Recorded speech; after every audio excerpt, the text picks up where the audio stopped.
inflationary pressures remained relatively subdued in November 2012. Annual headline inflation rose only marginally, 4.9% from 4.5% in October,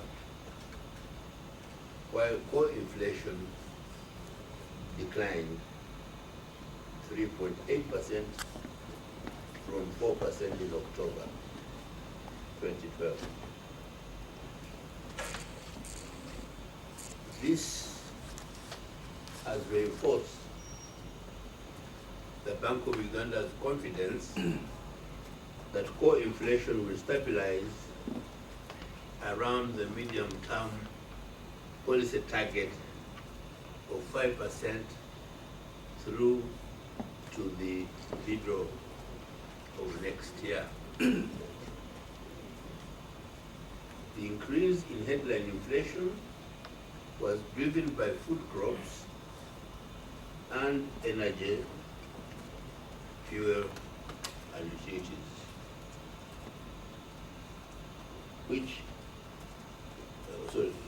whose inflation rose to 7.5% and 13.5% respectively, compared to 4.4% and 12.8% respectively during the previous month.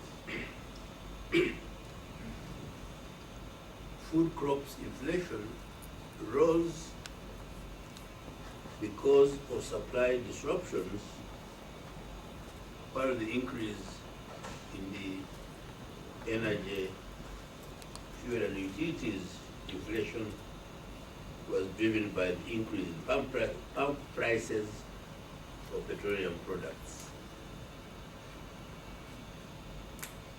Since the last monetary policy statement in November 2012, the prospects for real economic growth in 2012-2013 have weakened, I'm afraid.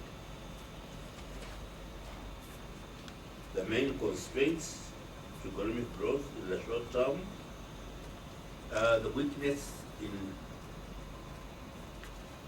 domestic demand,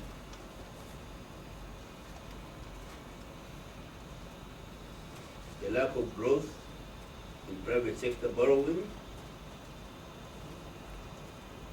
the need to cut government expenditure in response to donor aid cuts, and the difficult global economic outlook. Commercial bank lending rates, which have fallen by just under 3 percentage points since their peak in March 2012, remain high, averaging just under 25% in October 2012.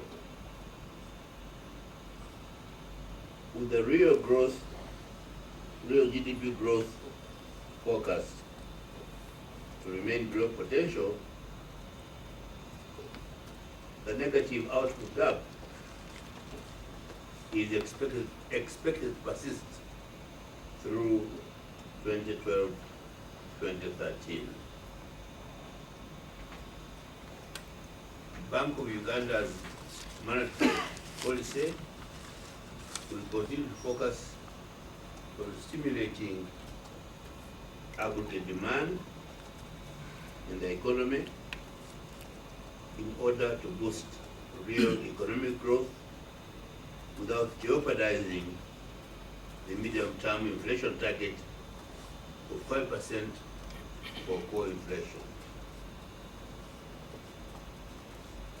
The Bank of Uganda's forecast for core inflation is that it will stabilize at around 5% over the next 12 months. As I have already noted, inflationary pressures are currently subdued and are likely to remain so in the near term, because of negative output gap. Consequently, in order to support a recovery in real economic growth, the Bank of Uganda will reduce the central bank rate by 50 basis points to 12% in December 2012. The band on the CBR will remain at plus or minus 3 percentage points, and the margin on the real discount rate will remain at 4 percentage points for the CBR.